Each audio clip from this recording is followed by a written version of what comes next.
रजत जयंती वर्ष के अवसर पर हम सबको यहाँ पर उन वीर नारियों, उन परिवार के सदस्यों को जिन्होंने अपने परिवार के सदस्यों को इस युद्ध के दौरान खोया था, उन्हें आज यहाँ पर सम्मानित करके स्वयं को गौरवान्वित करने का अवसर प्राप्त हुआ है। मैं इस अवसर पर भारत माता की उन सभी वीर सपूतों को जिन्होंने युद्ध में भागीदार किया,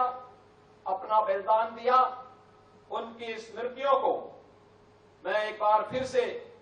नमन करते हुए आप सबको कारगिल विजय दिवस की अपनी बधाई देता हूं, अपनी शुभकामनाएं देता हूं।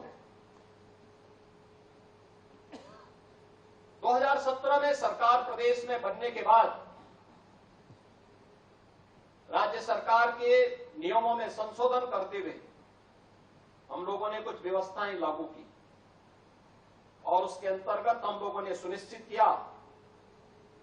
कि भारत हम इसलिए सुरक्षित हैं, हम इसलिए अपनी प्रगति के मार्ग को आगे बढ़ाने के लिए स्वतंत्र हैं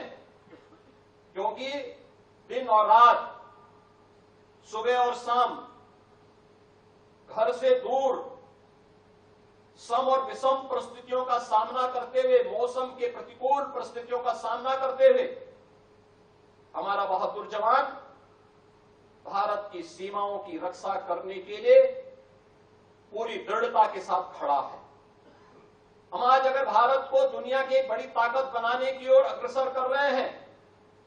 और विकसित भारत के प्रधानमंत्री मोदी जी के संकल्पों को आगे बढ़ा रहे हैं, इसमें निश्चिंतता छुपी हुई है कि हमारी सीमाएं सुरक्षित हैं। इन सीमाओं की सुरक्षा करने वाले उन बहादुर जवानों को जो देश की सीमाओं की सुरक्षा करते हुए या देश के अंदर अगर कहीं पे किसी भी विकट परिस्थिति से मुकाबला करने के लिए हमारे बहादुर जवान जाता है, उस बहादुर जवान के शहीद होने पर हम लोग राज्य सरकार की ओर से भी उन्हें कुछ सहायता प्रदान करेंगे। और हम लोगों ने उस समय यह व्यवस्था दी थी कि कोई भी हमारा जवान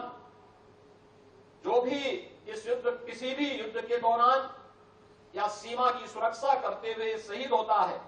हम राज्य शासन की ओर से भी उस परिवार को न केवल 50 लाख रुपए की सहायता राज्य शासन देगा, अपितु उस परिवार के एक सदस्य को उत्तर प्रदेश शासन की सेवा में सेवा का अवसर भी राज्य सरकार प्रदान करेगी। उस जवान के साथ ही हम लोगों ने यह भी व्यवस्था दी कि राज्य के अंदर जिस गांव, जिस नगर, जिस कस्बे का वो जवान रहने वाला होगा, उस जवान की स्मृति को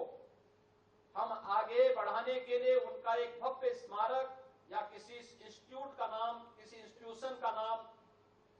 या किसी मार्ग का नामकरण उस जवान के नाम पर करेंगे। और ये सिलसिला 2017 से लगातार प्रदेश के अंदर हम लोगों ने इन कार्यक्रमों को प्रदेश के अंदर लागू किया है। मैं आज के उस अवसर पर अपने सभी बहादुर जवानों को इस बात के लिए आश्वस्त कर रहा हूं कि राज्य सरकार सीमा की सुरक्षा करने वाले, सम और विषम परिस्थितियों में भारत मातृभूमि के लिए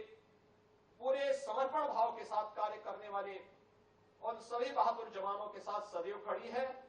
और जिस भी स्तर पर सहयोग की आवश्यकता पड़ेगी, हम सेना के मनोबल को आगे बढ़ाने के लिए सेना के साथ कदम से कदम मिला करके राज्य सरकार सदैव सहयोग करने के लिए तत्पर रहेगी। इस विश्वास के साथ एक बार फिर से कारगिल विजय दिवस के अवसर पर मैं एक बार